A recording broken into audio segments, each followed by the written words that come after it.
Hello student, आज हम पढ़ेंगे क्लास 6 का मैथ जो एनसीईआरटी की बुक से है। इसमें हम पढ़ेंगे चैप्टर 3 संख्याओं के साथ खेलना, प्लेइंग विथ नंबर्स। इसका आज हम इंट्रोडक्शन देखेंगे। तो हम देखते हैं इंट्रोडक्शन। इसमें हमें पढ़ना है गुणनखंड और गुणज। अब गुणनखंड किसे कहते हैं और गुणज किसे कहते हैं ये हमें पता होना चाहिए। तो गुणनखंड का मतलब होता है कि हम किसी चीज़ का फैक्टर निकालना। मान लेते हैं हम कोई संख्या 6 ले लिया, अब इसका हमें फैक्टर निकालना है तो हम कैसे निकालेंगे। तो हम देखेंगे कि 6 किससे किससे क्या होता है, डिवाइड हो जाता है। 6 1 से डिवाइड हो जाता है ना। और 6 और किससे होगा, 2 से हो जाएगा। और किससे होगा, 3 से हो जाएगा, 3 दूनी 6। 4 से हो रहा है, नहीं हो रहा, क्योंकि 4 दूनी 8 हो जाता है। 4 से डिवाइड 6 नहीं होता, ना ही 5 से होता है। और फिर 6 किससे होता है, 6 से हो जाता है डिवाइड। तो इसके गुणनखंड कितने हो गए, 4 हो गए गुणनखंड। 1 2 3 और 6, ये क्या है, इसके गुणनखंड है। ठीक है, किसी भी संख्या का फैक्टर निकालना, वो फैक्टर ही इनके गुणनखंड होते हैं। ठीक है, गुणज का मतलब क्या होता है, गुणज का मतलब होता है कि 6 का हम मान लो गुणज निकालेंगे तो 6 जिस जिस संख्या को डिवाइड कर देता है वो सारे क्या होते हैं, इसके गुणज होते हैं। जैसे 6 को डिवाइड कर देगा, 12 को कर देगा, 18 को कर देगा, 24 को कर देगा, इसी तरह ये चलते जाएगा। मतलब 6 जितनी भी संख्या को डिवाइड कर देता है वो सारे उसके गुणज होते हैं। गुणज क्या होते हैं, इनफाइनाइट होते हैं, ये कभी ख़त्म नहीं होते, ये चलते जाते हैं। लेकिन गुणनखंड क्या होते हैं, गुणनखंड ये काउंटेबल होते हैं। किसी भी संख्या के गुणनखंड गिने हुए होते हैं। ठीक है, जैसे कि हम 4 का निकालेंगे तो क्या होगा, 4 के गुणनखंड 1 हो सकता है, 2 हो सकता है, 3 नहीं होगा, 3 दूनी क्या हो जाता है, 6 हो जाएगा। फिर उसके बाद क्या होगा, हमारा 4 स्वयं होगा। ठीक है, तो इसके कितने, 4 के गुणनखंड हो गए, हाँ 3 हो गए। अगर 4 का हम गुणज निकालेंगे तो 4 जिसको जिसको डिवाइड कर देगा वो हो जाएंगे 4 1, 4 इंटू 4 क्या आएगा, 4 ये इसको डिवाइड कर देगा। 4 इंटू 2 करेंगे तो क्या हो जाएगा 8, 4 इसको भी डिवाइड कर देगा। 4 इंटू 3 करेंगे तो क्या हो जाएगा यहाँ पे 12, ये इसको भी डिवाइड कर देगा। तो ये सारे क्या हो गए, इसके गुणज हो गए। ये सारे क्या है, इसके गुणज है। तो ये ऐसे ही चलते जाएगा। तो गुणज क्या होते हैं, इनफाइनाइट होते हैं, और गुणनखंड गिने हुए होते हैं। ठीक है, इसे हम गिन सकते हैं और गुणज को हम गिन नहीं सकते हैं।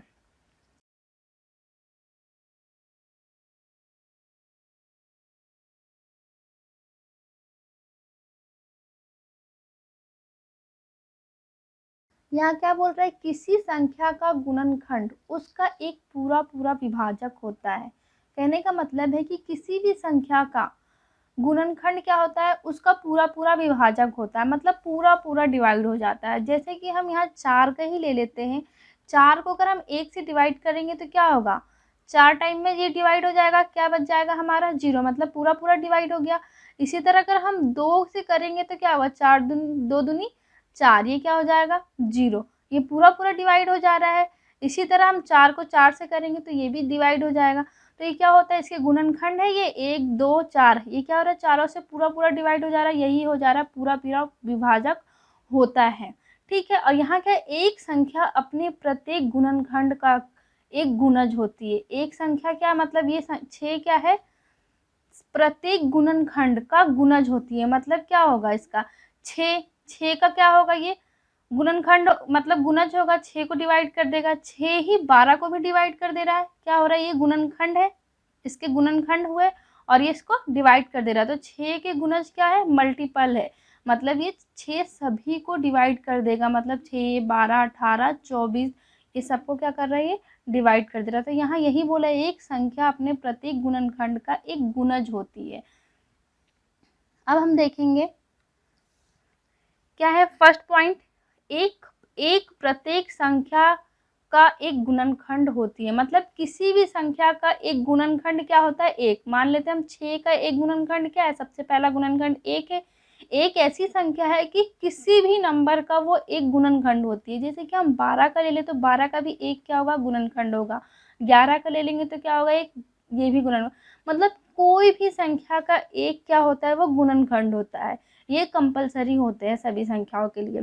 फिर सेकंड में क्या है, प्रत्येक संख्या स्वयं अपना एक गुणनखंड होती है। प्रत्येक संख्या स्वयं भी एक गुणनखंड होती है, जैसे कि 6 ही है, 6 अपना भी एक गुणनखंड होते हैं। जैसे कि हमने 6 का क्या निकाले थे, 1 2 3 और 6, 3 और 6, ये क्या है 6, ये स्वयं भी क्या है, इसी संख्या का गुणनखंड है। 6 क्या है, स्वयं भी अपना एक गुणनखंड होती है। इसी तरह हर एक संख्या अपना एक स्वयं गुणनखंड होती है, यही यहाँ बोला है।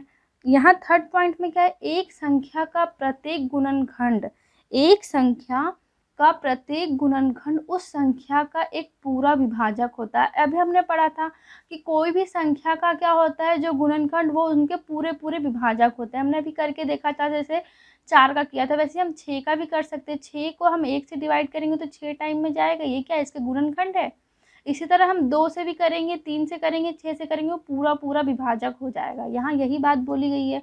अब चौथे पॉइंट पे क्या है, एक दी हुई संख्या का प्रत्येक गुणनखंड उस संख्या के छोटा या उसके बराबर होता है। क्या बोल रहा, कोई भी संख्या का हम गुणनखंड निकालते हैं तो उस संख्या क्या होता है, छोटा या उसके बराबर होता है। जैसे कि हमने 4 का निकाले, 4 का क्या निकाले, 1 2 और 4, यही है इसके गुणनखंड। तो ये क्या है, 4 से 1 और 2 छोटे हैं, इसके गुणनखंड क्या है, 1 और 2 छोटे हैं, और 4 क्या है, इसके बराबर है। यही बात बोला है यहाँ पे, एक दी हुई संख्या का प्रत्येक गुणनखंड उस संख्या से छोटा, उस संख्या से छोटा एवं उसके बराबर होता है। जैसे 4 उसके बराबर है, यही बात कही है। ये क्लियर हो गया होगा। अब 5 नंबर का पॉइंट देखेंगे, क्या है, दी हुई संख्या के गुणनखंड की संख्या परिमित होती है। यहाँ क्या बोल रहा है, दी हुई संख्या के गुणनखंड की संख्या परिमित होती है। परिमित का मतलब गिना जा सकता है, मतलब वो गिन सकते हैं। जैसे कि हम यहाँ पे 12 का निकाल लेते हैं। 12 का क्या हो जाएगा, 1 होगा, 2 होगा, 3 होगा गुणनखंड, 4 6 और 12, क्या है 12। अब 12 से तो ऊपर नहीं हो सकता 13, क्योंकि 13 क्या हो जा रहा है, बड़ा हो जा रहा है, उसका गुणनखंड नहीं है। तो ये क्या है, 1 2 3 4 5 6, इसको हम गिन सकते हैं।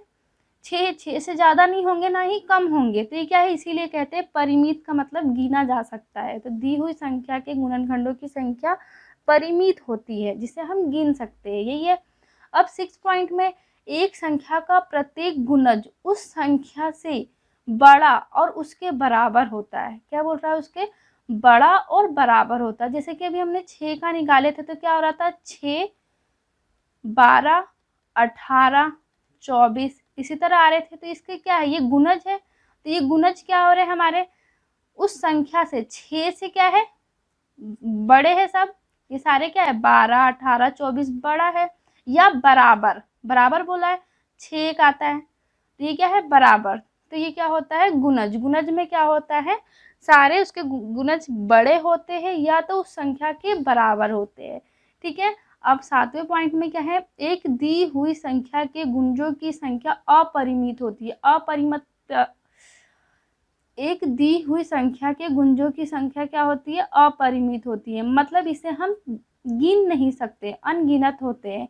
ठीक है। जैसे कि ये इनफाइनाइट तक होता है, इसके गुणज क्या है, इनफाइनाइट है, तो ये अपरिमित है, इसे हम गिन नहीं सकते, यही बात कही है यहाँ पे।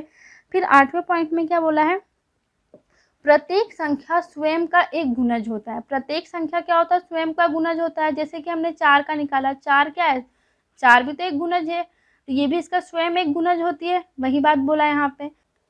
यहाँ क्या है, 9 नंबर के पॉइंट में, वह संख्या जिसके सभी गुणनखंडों का योग उस संख्या का दुगुना 2 गुना हो, एक संपूर्ण संख्या कहलाती है। क्या बोला है, दुगुना हो और एक संपूर्ण संख्या कहलाती है। मतलब जैसे कि हम 6 का गुणनखंड निकालते हैं तो क्या निकलता है, 1 2 3 6, यही निकला था यहाँ पे। इसका क्या बोल रहा है, योग, क्या बोला, गुणनखंडों का योग उस संख्या का दुगना होता है। अगर हम इसका योग करें तो क्या हो जाएगा, 6 और 3 कितना हो जाएगा, 9, 9 और 2 11, 11 और 1 12, ये क्या है, इसका डबल है। तो यही बोला है, 2 गुना हो जाता है और एक संपूर्ण संख्या है। मतलब ये क्या है, 6 से डिवाइड हो जाता है, 6 दूनी 12 डिवाइड हो जाएगा, तो ये क्या है, एक संपूर्ण संख्या है, यही बात कही है। अब हम आगे देखेंगे, अब देखेंगे हम अभाज्य और भाज्य संख्या। अभाज्य और भाज्य संख्या किसे कहते हैं? तो अभाज्य संख्या वे संख्या है जिसके गुणनखंड एक और स्वयं वह संख्या ही होते हैं, अभाज्य संख्याएं कहलाती है। मतलब कोई भी संख्या हो जिसका स्वयं गुणनखंड क्या हो, वो संख्या हो और एक हो। जैसे कि क्या होते हैं हमारी संख्या यहाँ पे, दो। दो क्या होता है? दो क्या है? स्वयं ही इसका गुणनखंड होता है, स्वयं ही गुणनखंड होता है, और इसका गुणनखंड एक हो सकता है और दो हो सकता है, इसके अलावा और कोई नहीं हो सकता है। तो यहाँ यही बोला, एक और स्वयं वह संख्या, दो के यही हो सकते हैं। इसी तरह तीन, तीन के भी क्या होते हैं? एक और तीन ही हो सकता है। पाँच, पाँच हुआ, पाँच के भी क्या होते हैं? एक और पाँच स्वयं होते हैं। ऐसे जितने भी होते हैं, जैसे सात हो गया, सात हो गए, 11 हो गए, ऐसे और भी नंबर है, 13 है, ऐसे और भी नंबर, ये सारे क्या होते हैं? स्वयं और एक, ये इनके यही दो गुणनखंड होते हैं। इसके एक होंगे या तो स्वयं वही संख्या होगी, एक होंगे या तो स्वयं वो संख्या होगी, उसे हम कहते हैं अभाज्य संख्या। वे संख्या है जिसके गुणनखंड एक और स्वयं वह संख्या ही होते हैं, अभाज्य संख्या कहलाते हैं। जैसे कि 2, 3, 5, 7, 11, 13 ऐसे और भी संख्याएं हैं, वो क्या होते हैं? स्वयं ही उनके गुणनखंड होते हैं। ठीक है, उसे हम अभाज्य संख्या कहते हैं। अब भाज्य संख्या किसे कहते हैं? भाज्य संख्या क्या है? वे संख्या है जिनके दो से अधिक गुणनखंड होते हैं, जिनके दो से अधिक गुणनखंड होते हैं वे अभाज्य संख्याएं कहलाती है। तो वैसे क्या होते हैं? जैसे 4 हो गया, 6 हो गया, 12 हो गए, 15 हो गए, 16, ये सब क्या है? ऐसे ये इनफाइनाइट होते हैं। ये भी ऐसे सारी संख्याएं क्या होती है? भाज्य गुणनखंड होती है। यहाँ पे हो जाएगा भाज्य, अभाज्य नहीं होगा, भाज्य संख्याएं कहलाती है। ठीक है, वे संख्याएं जिनके दो से अधिक गुणनखंड होते हैं उसे भाज्य संख्याएं कहलाती है। ठीक है, 4, 6, 12, 18 ऐसे और भी संख्याएं होते हैं जिसके मल्टीपल गुणनखंड निकलते हैं, वे सारे भाज्य संख्याएं कहलाती है। यहाँ पे क्या है? नोट, यहाँ क्या है? एक की बात की गई। एक ना तो अभाज्य संख्या है ना ही भाज्य संख्या है, क्योंकि यहाँ पे हमने देखे सारी संख्या हो गई। एक को पर क्या माने? एक क्या है? एक ना तो भाज्य संख्या होती है ना ही अभाज्य संख्या होती है। ठीक है, अब आगे हम देखेंगे सम और विषम संख्या। अब सम किसे कहते हैं, विषम किसे कहते हैं? सम संख्या वह संख्या होती है जिसे हम दो से डिवाइड कर सकते हैं, वो सारी संख्याएं क्या कहलाती है? सम।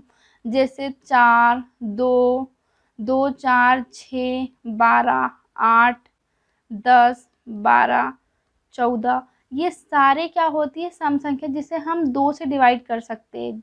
दो से दो भी डिवाइड हो जाएगा, दो से 4 डिवाइड हो जाएगा, 6, मतलब जितनी भी संख्या दो से डिवाइड हो जाती है पूरी पूरी, वो सारी संख्याएं क्या कहलाती है?